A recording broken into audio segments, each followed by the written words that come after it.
नमस्कार, मैं doctor Neelam Chaudhary, assistant professor, government law college, Ajmer. आज हम बात करेंगे एलएलबी थर्ड ईयर के fourth paper labour and industrial law second के बारे में। अभी जो टॉपिक चल रहा है वो कर्मचारी राज्य बीमा अधिनियम 1948 से संबंधित है, जिसे the employees state insurance act 1948 भी कहा जाता है। इस अधिनियम में अब तक हम लोगों ने कुछ परिभाषाओं के बारे में बात की थी। उन्हीं परिभाषाओं को आगे बढ़ाते हुए आज हम जिस परिभाषा के बारे में बात कर रहे हैं उसका नाम है बीमा योग्य नियोजन, इंश्योरेबल एम्प्लॉयमेंट, जिसका तात्पर्य होता है किसी ऐसे कारखाने या स्थापन में नियोजन अभिप्रेत है जिसे यह अधिनियम लागू होता है। मीन्स इस एक्ट के अंडर में आने वाले जितने भी एम्प्लॉयमेंट हैं, ठीक है, जो कि किसी भी तरीके की फैक्ट्री या एस्टेब्लिशमेंट हो सकता है जिसके ऊपर इस अधिनियम को लागू किया जाता है। अगली जो परिभाषा है वो दी गई है 214 में, जिसका नाम है इंश्योर्ड पर्सन, बीमाकृत व्यक्ति। तो बीमाकृत व्यक्ति से वह व्यक्ति अभिप्रेत है जो ऐसा कर्मचारी है या था जिसकी बाबत इस अधिनियम के अधीन अभिधाय संदेह है या थे, और जो इस अधिनियम द्वारा उपबंधित फ़ायदों में से किसी का उसी कारण हकदार है। तो ये ऐसे हर उस व्यक्ति के ऊपर लागू होती है जिससे इस अधिनियम के अंतर्गत एम्प्लॉय कहा गया है, और जो इस अधिनियम में जो भी बेनिफिट्स दिए गए हैं, अगर वह उन बेनिफिट्स को प्राप्त करने का अधिकारी है तो उसे बीमाकृत व्यक्ति या इंश्योर्ड पर्सन कहा जाता है।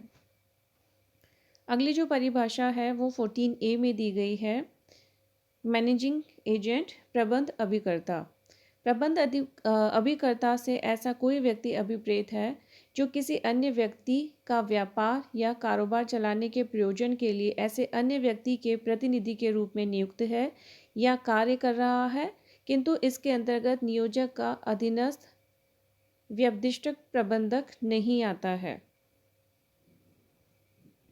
तो इसमें ऐसा कोई भी व्यक्ति हो सकता है जो किसी और के लिए काम कर रहा है, और वह उस जो प्रधान नियोजक है उसका प्रतिनिधि भी हम उसे कह सकते हैं। तो managing agent means any person appointed or acting as the representative of another person for the purpose of carrying on such other person's trade or business but does not include an individual manager subordinate to an employer।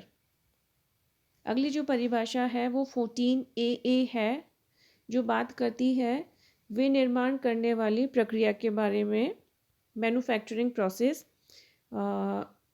Manufacturing process से तात्पर्य है कारखाना अधिनियम 1948 में इसका meaning दिया गया है। तो जो फैक्ट्री एक्ट 1948 में मैन्युफैक्चरिंग प्रोसेस है वो ही यहाँ पे भी माना जाएगा। अगली परिभाषा 14B में दी गई है, गर्भपात मिसकैरेज से संबंधित है। गर्भपात से गर्भ धारण के 26वें सप्ताह से पूर्व या उसके दौरान किसी भी समय में गर्भित गर्भाशय की अंतर्वस्तु का बाहर निकल आना अभिप्रेत है, किंतु इसके अंतर्गत ऐसा गर्भपात नहीं आता जिसका कारित किया जाना भारतीय दंड संहिता के अधीन दंडनीय है।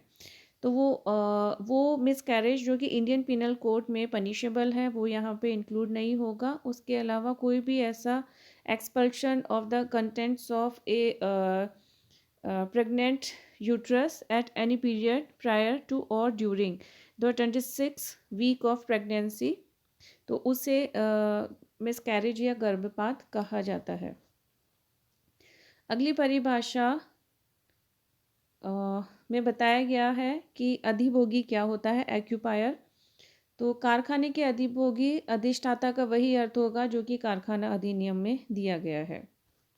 15A बात करती है परमानेंट पार्शल डिसेबलमेंट के बारे में, स्थायी आंशिक निःशक्तता।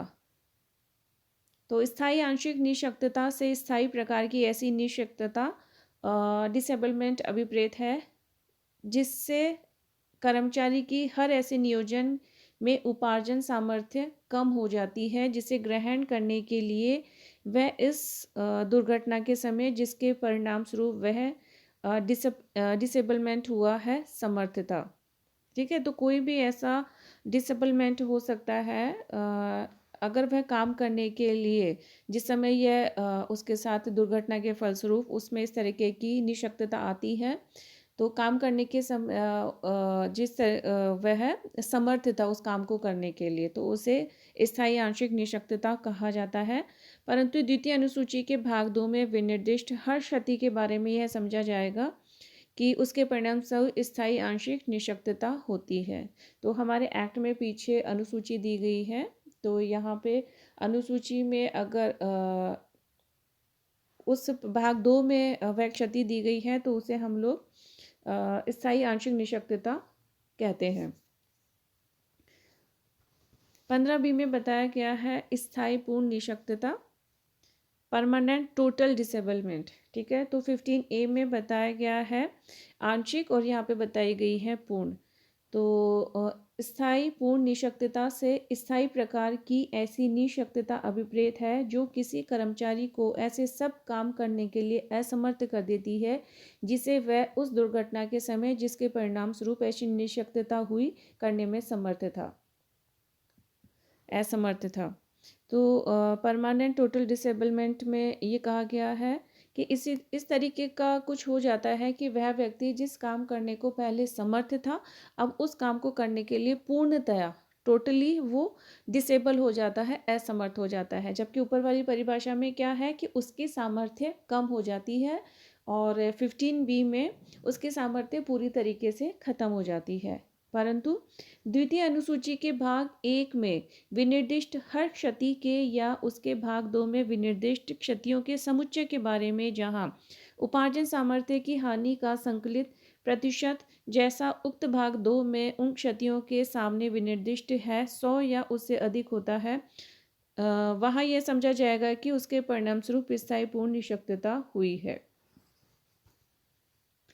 15C बात करता है शक्ति पावर के बारे में, और यहाँ पे भी दोबारा से वही बात की गई है कि जो कारखाना अधिनियम फैक्ट्री एक्ट 1948 में पावर को डिफाइन किया गया है उसी वो ही मीनिंग यहाँ पे भी रखा जाएगा।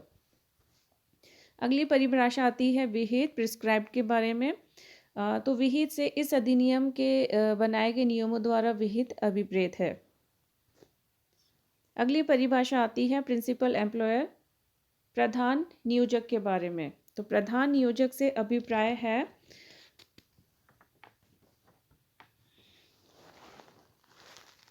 किसी कारखाने में कारखाने का स्वामी या अधिभोगी, और इसके अंतर्गत ऐसे स्वामी या अधिभोगी का प्रबंध अभिकर्ता किसी मृत स्वामी या अधिभोगी का विधिक प्रतिनिधि, और जहां कारखाना अधिनियम 1948 के अधीन कोई व्यक्ति कारखाने के प्रबंधक के रूप में नामित हुआ है वहां इस प्रकार नामित व्यक्ति आता है।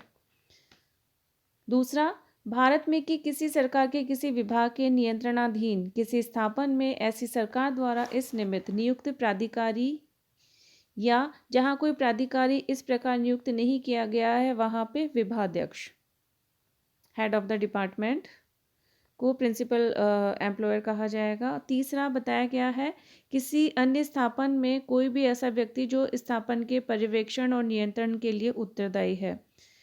मीन्स कोई भी ऐसा व्यक्ति हो सकता है जो कि वहाँ पे एज ए सुपरवाइज़र काम कर रहा है या फिर उस इस्टेब्लिशमेंट का जो कंट्रोल है उस व्यक्ति के पास है। तो इन 3 प्रकार के व्यक्तियों को प्रिंसिपल एम्प्लॉयर कहा जाता है। ठीक है, फैक्ट्री या कारखाने का मालिक हो गया है, ठीक है, या फिर उसका कोई मैनेजिंग एजेंट हो गया है। अगर वह मृत है तो उसका कोई भी लीगल रिप्रेजेंटेटिव हो जाएगा, उसे हम प्रिंसिपल एम्प्लॉयर कहेंगे। ठीक है, या फिर अगर जो भारत सरकार के किसी नियंत्रण के अधीन कोई भी इस प्रकार नियुक्ति किया गया, और अगर ऐसा नियुक्त किया गया व्यक्ति नहीं है तो हेड ऑफ द डिपार्टमेंट, ठीक है, या फिर कोई सुपरवाइज़र या कंट्रोलर जिसके अंडर में ऐसा कोई इस्टेब्लिशमेंट आता है, तो इन व्यक्तियों को प्रिंसिपल एम्प्लॉयर कहा जाता है। अगली परिभाषा आती है रेगुलेशन विनियम के बारे में। तो विनियम से निगम द्वारा बनाया गया विनियम अभिप्रेत है। Schedule means a schedule to this act, इस अधिनियम की कोई भी अनुसूची जो कि इस अधिनियम में लास्ट में दी गई है उन्हें हम शेड्यूल कहेंगे। 19A सीजनल फैक्ट्री कि मौसमी कारखाना क्या होता है, तो 19A के अनुसार मौसमी कारखाना एक ऐसा कारखाना अभिप्रेत है जो निम्नलिखित का विनिर्माण करने वाली प्रक्रिया के एक या अधिक में अन्य राज्य से नियुक्ति किया जाता है, अर्थात सूती गाइनिंग, सूती या जूट प्रोसेसिंग। और इसमें क्या है, सम्मिश्रण करने, पैकिंग करने या चाय या कॉफ़ी पुनः पैकिंग करने की किसी भी प्रक्रिया में ऐसे दूसरे विनिर्माण करने वाली प्रक्रिया जैसे केंद्र सरकार राजपत्र में सूचना द्वारा विनिर्दिष्ट करे। तो इन दोनों को ही सीजनल फैक्ट्री या मौसमी कारखाना कहा जाता है।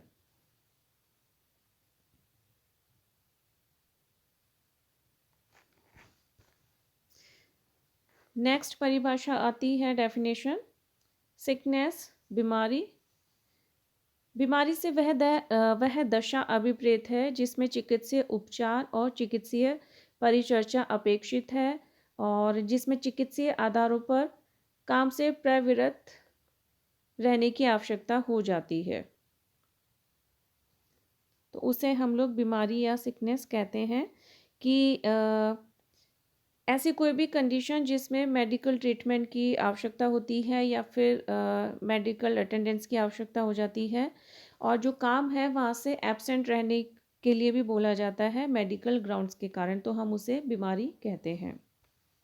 अगली जो परिभाषा है वो है अस्थायी निःशक्तता के बारे में, टेम्पररी डिसेबलमेंट।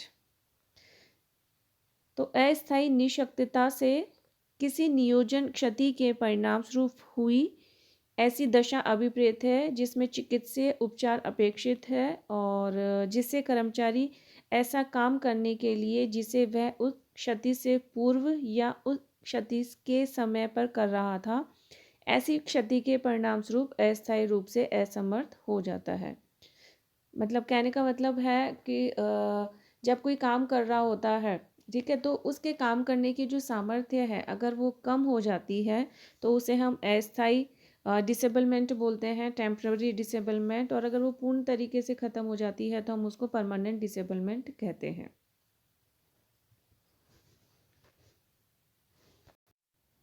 यहाँ पे हम लोगों को एक बात ध्यान रखनी है कि जो सेक्शन 15A है और बी है और सेक्शन जो 21 है, ठीक है, तो इसमें जो परिभाषाएं दी गई हैं इनको ध्यान में रखना है क्योंकि इनमें बहुत थोड़ा सा डिफरेंस है। जैसे जो सेक्शन 2 है उसका जो क्लॉज 15A है वो स्थायी आंशिक निःशक्तता की बात करता है, जो 15B है वो स्थायी पूर्ण निःशक्तता की बात करता है और जो 21 है वो अस्थायी निःशक्तता की बात करता है। तो इसमें थोड़ा सा डिफरेंस है कि जो इनमें सबसे छोटा जो अस्थायी निःशक्तता है, टेम्पररी डिसेबलमेंट है, वो है क्योंकि एक थोड़े से टाइम के लिए आपकी थोड़ी सी कार्य क्षमता कम हो जाती है।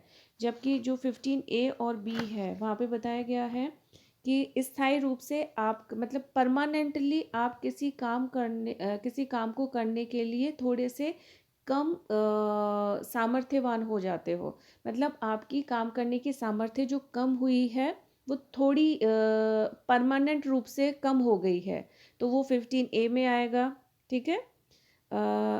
तो ये 15A, 15B और 21 इन तीनों में जो डिफरेंस है वो हमें ध्यान में रखना है। 15A बात करता है आंशिक निःशक्तता के बारे में, लेकिन वो स्थायी है। 15B बात करता है पूर्ण निःशक्तता के बारे में, मतलब परमानेंटली आप पूरी तरीके से किसी भी काम को करने में असमर्थ हो गए हो। 15A में पूरी तरीके से किसी काम को करने में थोड़ा सा कम आप समर्थवान रह गए हो। और यहाँ पे जो अस्थायी निःशक्तता है वो टेम्परेरी है, मतलब हमेशा के लिए आपकी काम करने की शक्ति ख़त्म नहीं हुई है। अगली जो परिभाषा आती है वो मजदूरी वेजेस के बारे में है।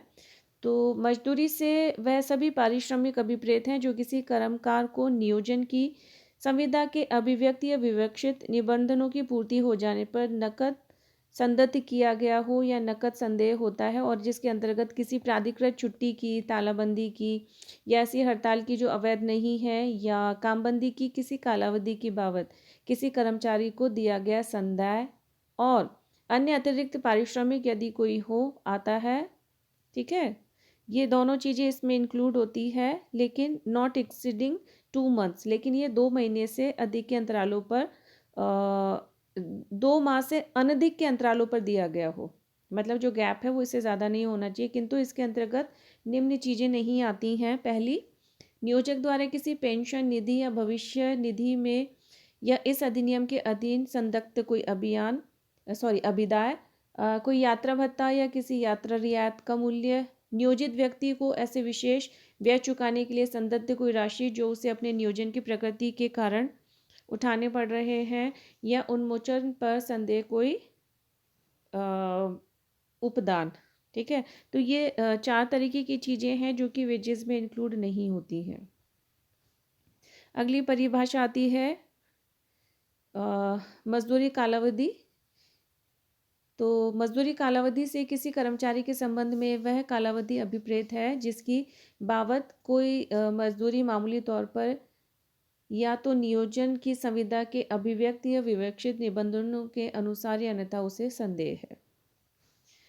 और अंतिम परिभाषा है 2-24 में, जिसमें कहा गया कि इस अधिनियम में प्रयुक्त किंतु अपरिभाषित और औद्योगिक विवाद अधिनियम 1947 में परिभाषित अन्य सभी शब्दों और पदों के वही अर्थ होंगे जो उन्हें क्रमशः उस अधिनियम में दिया गया है।